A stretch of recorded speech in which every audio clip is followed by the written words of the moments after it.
oh. Grabe, ano? Makatakot, no? Yan, ang nabi. Ang deer! Aray ka!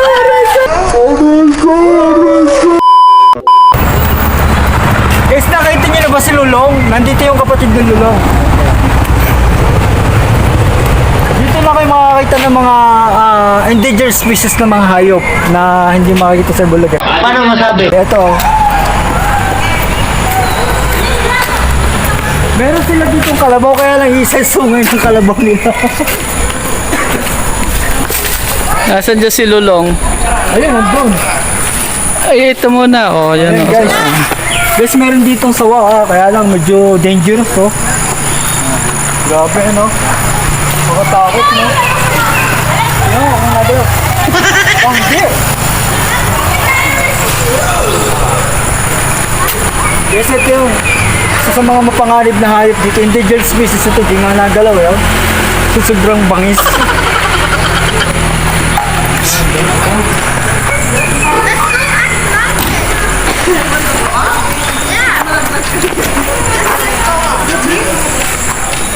Laki, oh.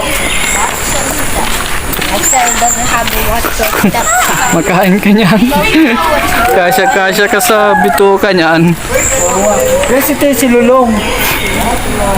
Grabe laki, no? Pagat to papagat sa'yo, no? Aray ka! Aray ka! Oh, pata lang.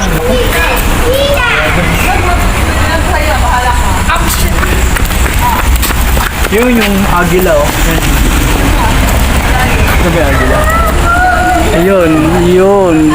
Kitang-kita.